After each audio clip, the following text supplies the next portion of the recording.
As millions attempt to flee the West Coast from the ever-growing latex outbreak alongside the existing pale virus outbreak, most interstate highways have come down to gridlock. On the phone, we have the lead bioengineer for Thunder Science Research, Dr. Curtis. Tell us, Dr. Curtis, what was the intended purpose of the latex samples in the Thunder Science Research Laboratory that have since leaked and started rapidly infecting the public? Hi there, Jamie. Nice to be on with you, as always. So in short, the latex samples were intended to be used to transform the human body into a creature that would be immune to the pale virus. But of course there were unintended side effects, as always. The main one being that consciousness is for the most part lost when transformed. And as we know, the rate at which the citizens of California and subsequently the citizens of the surrounding states being infected by the leaked latex samples have spiraled out of control. Do you expect this to be a situation that might not have a viable solution considering how big it has gotten?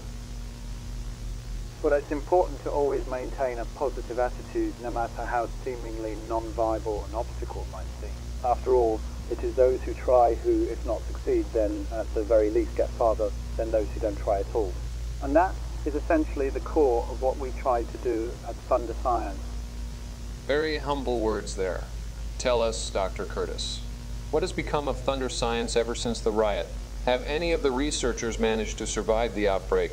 As we know, George Bush is about to give a presidential address from the air any moment now in regards to both the pale virus outbreak alongside the dire situation on the West Coast. Do you think a military assault on the ever-growing population of latex beasts will be sufficient to liberate the West Coast? To answer your first question, I haven't really heard from my other colleagues since the invasion by the rioters some weeks ago. I've tried calling for them through the radio after and even during the riot, but other than a pair of researchers who have taken shelter in a bunker just off-site, I have not heard a single word from the rest of them. Honestly, considering the fact that I observed various bullet holes and all the smashed equipment on the floor, I doubt any of the researchers would have survived either the rage of the riot or the subsequent release of the faulty samples. And in regards to the potential military action against the faulty samples, although I like to stay hopeful that such a front might be enough to resolve the issue, I have a gut feeling that such an effort will be in vain. Considering the fact that the samples can easily reproduce if attacked with traditional artillery, I can easily see the soldiers being easily overtaken by the samples as they're not really trained to deal with such a substance. Alongside that, there is the already rampant pale virus, which has already wiped out a sizable chunk of the human population around the world. Having soldiers out in the open surrounded by each other is a prime situation for yet another outbreak. At this point, if none of these efforts are successful, I might have to do something drastic for my own survival, such as create a sample that could allow me to transform into a creature with all my memories intact, if that's even possible. But of course, that's just a nuclear option. And unfortunately, that is all the time we have, Dr. Curtis, as President George Bush is about to speak to the American public momentarily.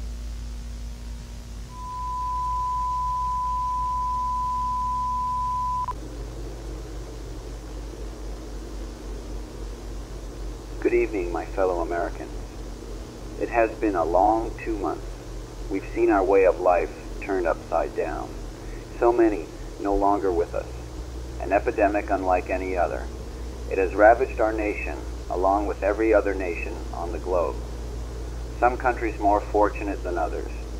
Some have completely fallen to anarchy, as their governments failed to maintain cohesion, while others are barely maintaining order by use of remote radio communication from isolated bunkers. Now, with that said, there is another emerging existential threat. The West Coast can only be described as a hellscape, and has been ever since the unfortunate events at Thunder Science Research Laboratories weeks ago.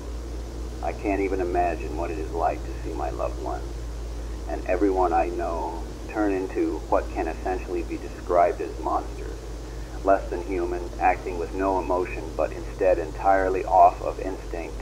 And if any of the rioters who participated in the siege of Thunder Science are listening to this broadcast, if they're even alive, may God have mercy on your soul.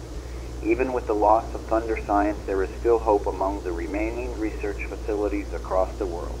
With that said, as of 4:25 Eastern Standard Time, I will be enacting an executive order to attempt to neutralize neutralize the west coast of its monsters by force of the National Guard.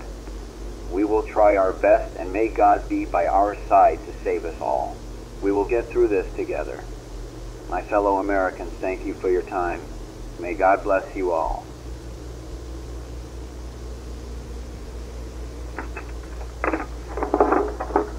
We thought it would be a great idea to break into the same laboratory that was going to find the cure to the sick situation you and I were all experiencing.